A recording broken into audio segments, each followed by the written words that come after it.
to Geometry Honors. Yay, Josh. All right, so today we're going to start our first introduction to trigonometry. We'll see trigonometry this year in geometry. We'll see it in Algebra 2, we'll see it in pre-calculus, we'll see it in calculus. So this is not something that we want to just kind of skim over.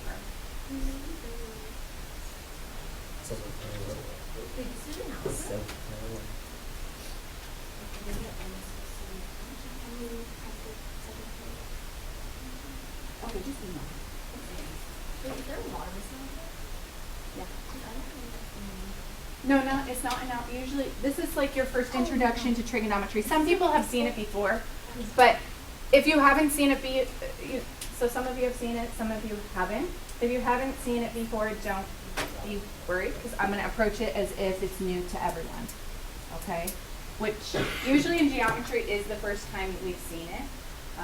Like I said, some of you might have been introduced to it, but we're just going to learn the basics this year. Okay, so all it really means is the measures within a triangle. Okay, so we've been working with triangles all year, but we're looking at specifically what happens with the relationship between specific angle measures and their sides, and relating it to a ratio. So when we say the trigonometric ratios, I'm talking about right here, the sine, the cosine, and the tangent. Those are the three main ones, and then they also have what are called reciprocal functions.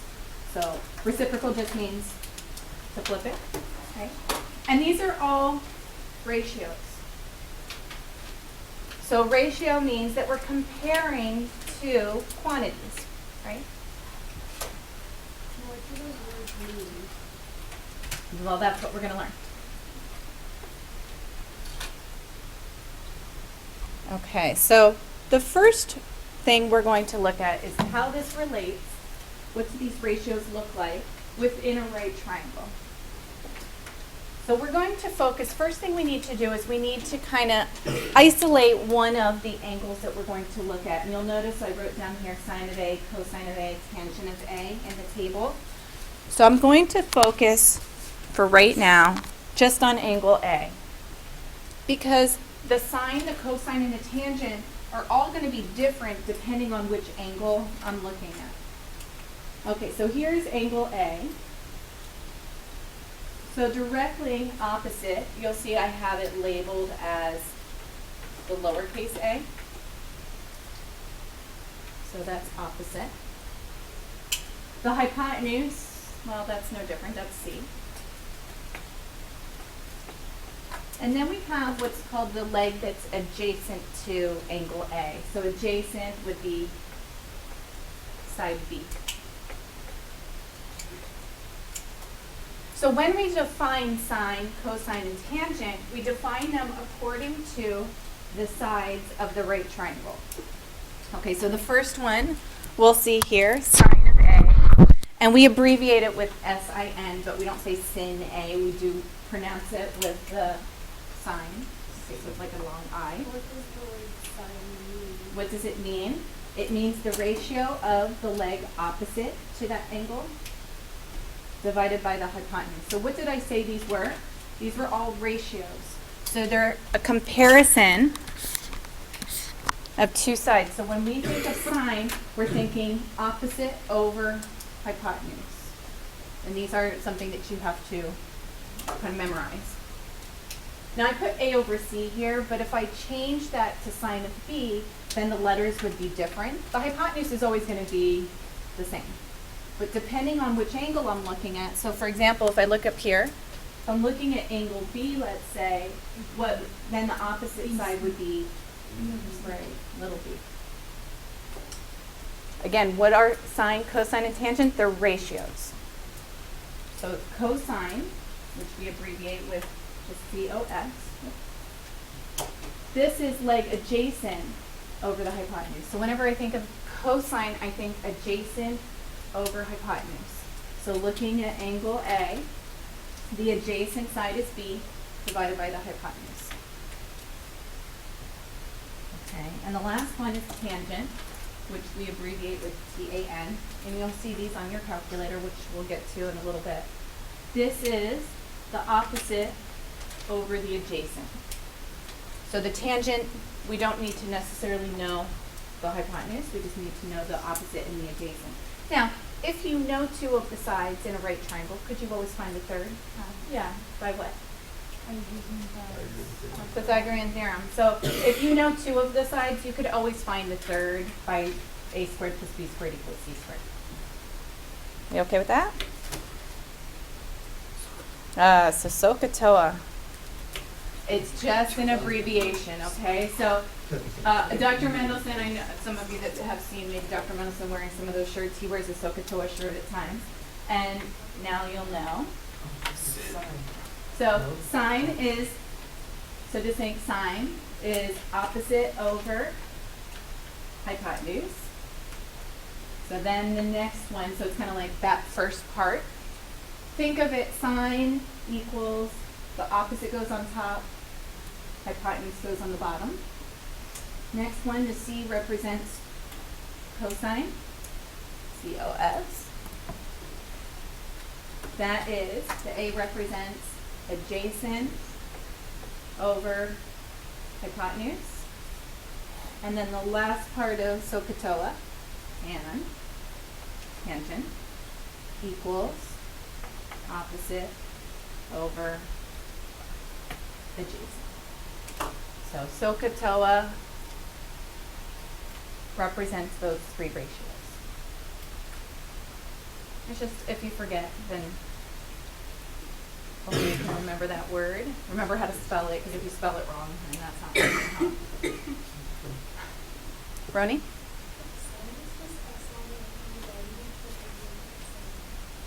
Because we use three letters. Okay, so they just came up with these abbreviations for sine, cosine, and tangent. They are used everywhere. I mean, on your calculator, there's limited amounts of space on your calculator, so you will see just the SIN, the COS, and the TAN. But you'll hear, like, you won't say sin of A. Sine of A, cosine of A. Sometimes I'll say cos, but usually I'll refer to the entire word. Okay. So let's just look at finding the sine of R, cosine of R, tangent R, and then we're going to look at sine of S, cosine of S, tangent of S. Again, these are what we call functions. It means, what do we want?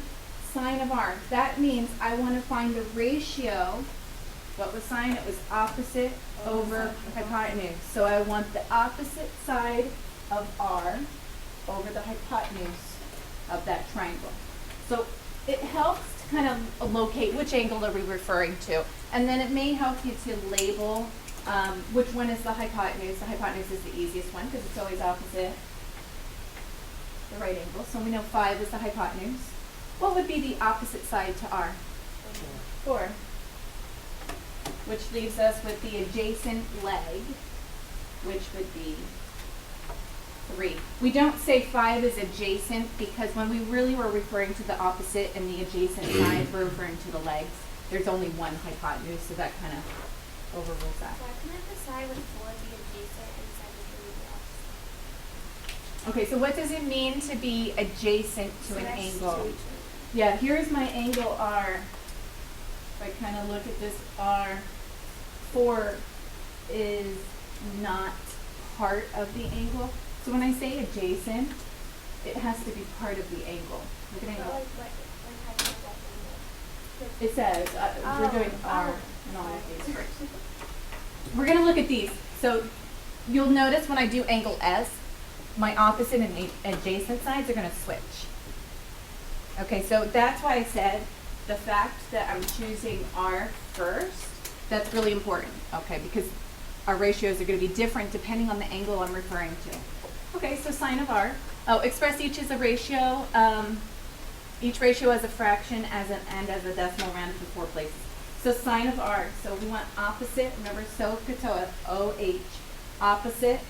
So that's going to be 4 over the hypotenuse, which is 5. So there we have it written as a fraction. And then what's 4/5 as a decimal? That's just 0.8. Okay. I want you to be able to write it both.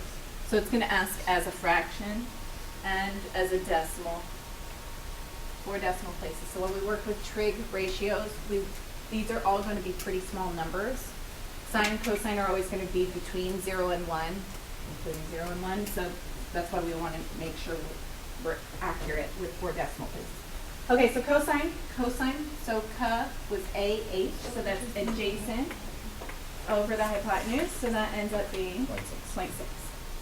Tangent of r, so tangent was TOA, so TOA, so O, opposite, over, adjacent. And this is going to be 1.3 repeating, so we want to go just to 4th decimal place there. Now that was all for angle R. So when I change, so now I'm going to look at, instead of R, I now want to look at S. So the hypotenuse has not changed, so that's why I didn't erase that label. No, the hypotenuse is always going to stay where it is. But the opposite and adjacent are going to change depending on which angle I'm focusing on.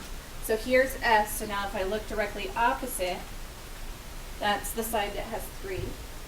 And then the adjacent side is the one with 4. Does that make sense? So you'll notice that when we do the sine of S, well, sine of S, sine is opposite over hypotenuse, so 3 over 5. Notice that was the same thing as cosine of R. Is that always going to be the case? Yeah. In fact, whenever you have a right triangle, this will always happen. Cosine of S, well, cosine, that will be adjacent over hypotenuse. So 4/5, we get 20. But what happens if we don't do the image? We don't, so let's just say for now, we're only going to look at the acute angles.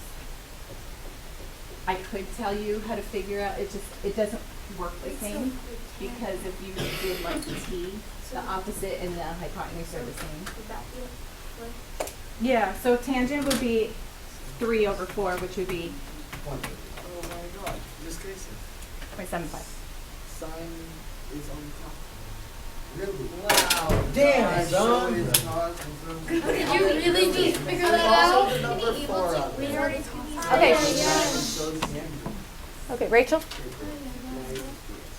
Rachel?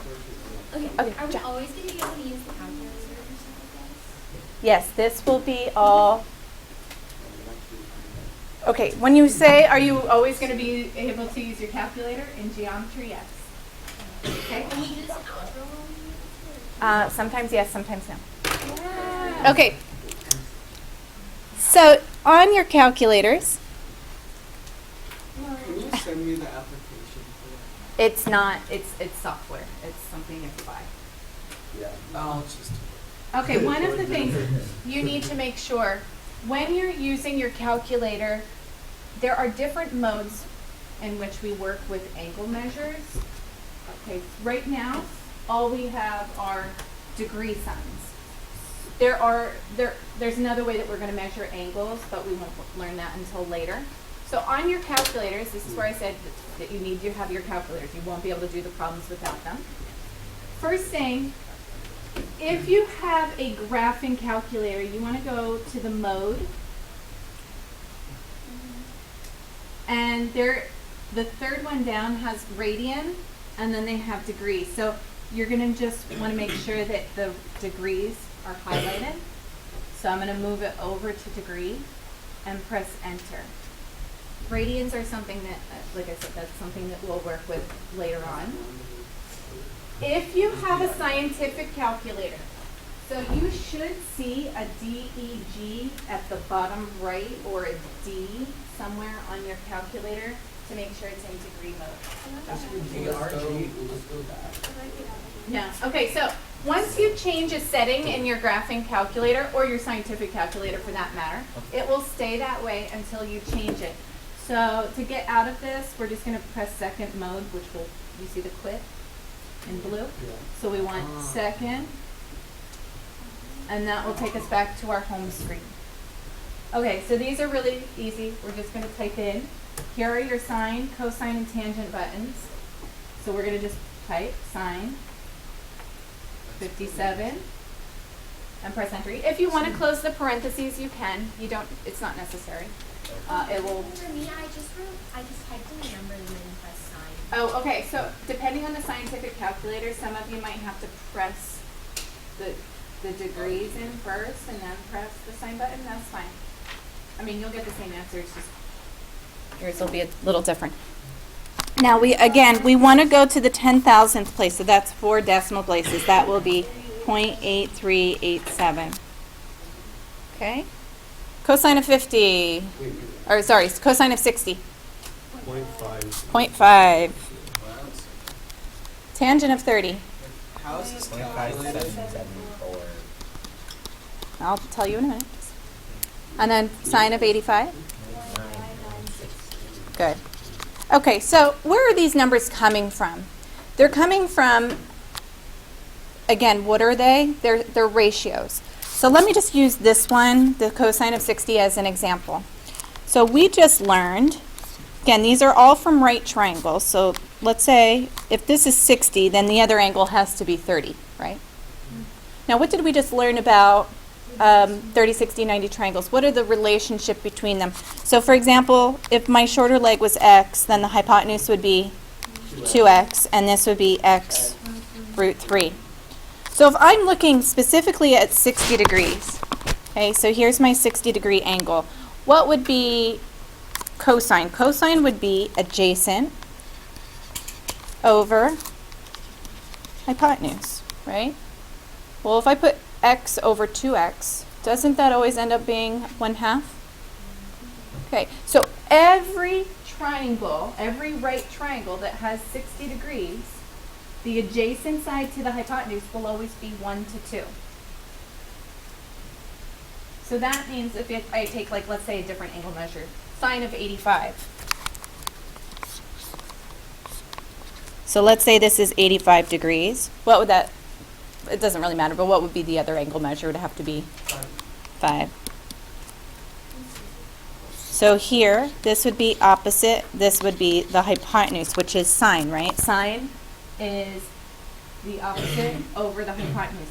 So what they're saying is this length of the opposite side compared to the hypotenuse is 0.9962, which makes sense. I mean, and this isn't drawn to scale. 85 degrees would make the opposite side even longer. It would be even like a skinnier triangle. Does that make sense?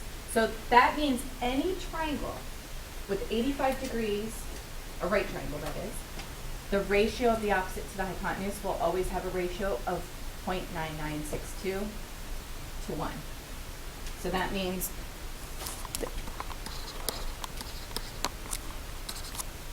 it's like the hypotenuse, it would be a ratio of this to 1. I'm just saying, again, that's what the ratio would be, not what the actual lengths would be. We need to know if I do this without a calculator on these ones or. Okay, so not right now, but when it comes to special triangles, so when I told you about the 30, 60, 90 triangle and the 45, 45, 90, and I said these are really important, you need to make sure that you have them memorized, that's because of the trigonometry. Because when you get to, for example, like when you get to calculus and I say, we get to a problem and I say, oh, sine of 30 degrees, I want my students to know right away that that's 1/2. And that has to do with kind of a combination of things. It has to do with memorizing the 30, 60, 90 triangle and the 45, 45, and also knowing the SOHCAHTOA part. But right now, don't worry about it. Just, you got your calculators, we're going to use them. Josh? Should we switch that back? Nope. Just leave it all in degrees. Alright. Just leave it in degrees. Okay, so let's actually apply that rule. We're going to use, so think of SOHCAHTOA, because we have 3 different ratios, right? Sine, cosine, tangent. We don't need to, we're going to only use one of them in order to solve. So I'm going to look at my angle, the acute angle. Don't use the 90 degree. Use the acute angle, 24. Now, which 2 sides do I know or am I looking for? Which ones are labeled? Opposite and adjacent. Okay, so the opposite side is the one I'm looking for, and the adjacent side is the one that I know. So would you use tangent? Would we use tangent and why? Because those results tangent. Okay, so when I'm thinking of this SOHCAHTOA,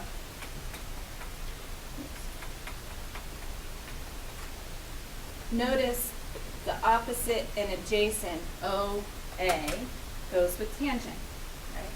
I don't have enough information to use the sine or the cosine form. Does that make sense why I'm using tangent and not sine? Because I don't know the hypotenuse, right? So how would we write this? I'm going to write out tan, the abbreviation for tangent. Right after the sine, cosine, or tangent comes the angle, which is 24. If you want to put the degrees, it's fine. We're going to assume that we're working in degrees, so if you forget it, don't worry about it. Now remember, tangent, sine, and cosine are a ratio. What is the ratio? It's going to be written x over 19. Not 19 over x, so it's important we always put opposite over adjacent for tangent. Okay. Now what? So Yeah. 19 times tangent is probably 40. Sure, I can just put that over 1 and cross multiply. Or just multiply both sides by 19, however you want to look at it. Okay, so you could. I want you to be careful though, when we do this, be careful not to do tangent of 24 times 19. You want to make sure that when you're plugging this into the calculator, and actually you don't even need your multiplication sign, you just do 19 tangent of 24. If you do tangent of 24 and then times 19, just make sure you close the parentheses, because otherwise it's going to make an angle measure of 24 times 19.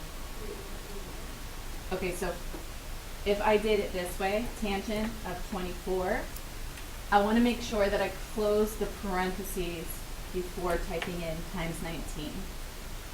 That's all. Are we okay with that? So what do we get? And we're going to round our final answers to the 10th place, so that'll be about 8.5.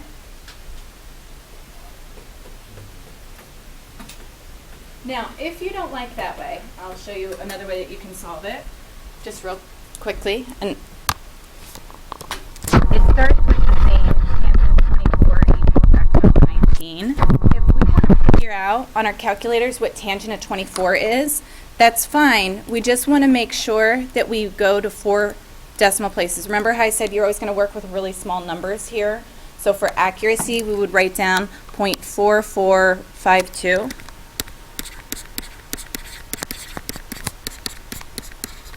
And then multiply both sides by 19. You'll get the same answer though.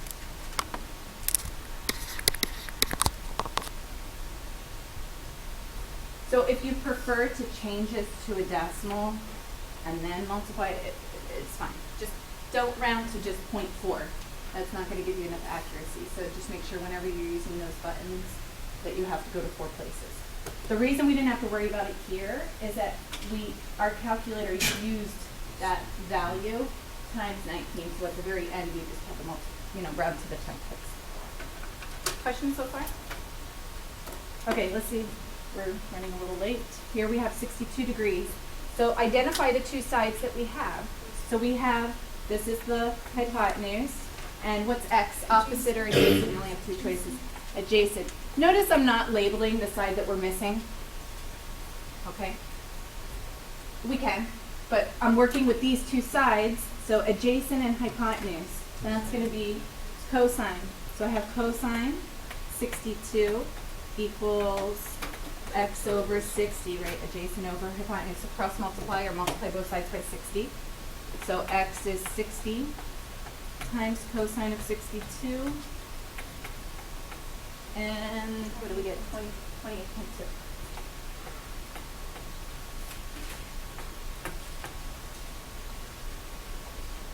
Good? All right. So let's say we don't know the angle measure and that we know the ratio. So I know sine of A, that means the ratio of the opposite side to the hypotenuse is 0.4325. Can I figure out the angle measure? Well, above the sign button on your calculator, there is what we call a sign inverse. It looks like a little -1 here. You see that? So that'll help you to work backwards.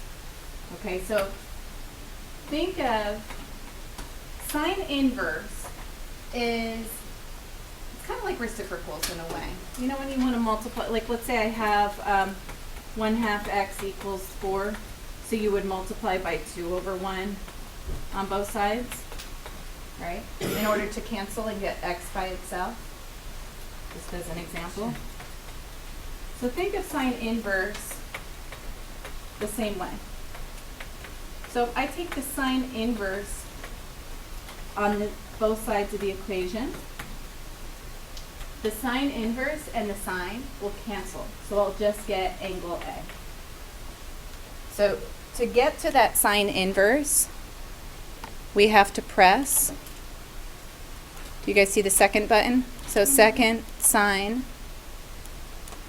of 0.4325. You see that? So we get 25.6. Everybody get that?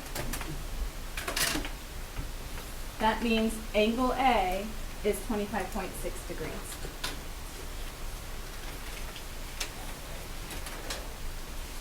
Oh, there's another thing. I know, that's why I said we're going to have to. Okay, so these are just representing, right? These are all the inverse we have for each one. It's the same thing. Let me actually jump down to example 5 and then we'll stop.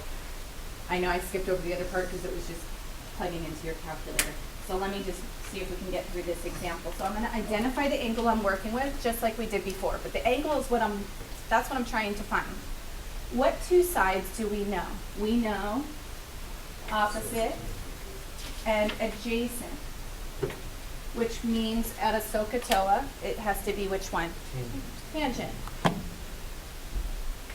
Now, usually we put the angle measure right after sine, cosine, or tangent, but that's what we're looking for. So I'm going to put tangent of x equals opposite over adjacent, so 15/6. So I'm going to take tangent inverse of both sides. Or if you want to think about it as, we can't divide by tangent, but if we want to move the tangent to the right side, I kind of skipped a step from before. It's like if you do tan inverse on both sides, they cancel on the left side. Are we okay with that? So just plug that into your calculator. What do we get for the angle? 68.6.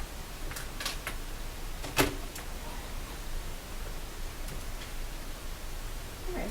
So even though we didn't quite finish all the way, I think we got through enough that you should be able to do most of the homework problems. All right.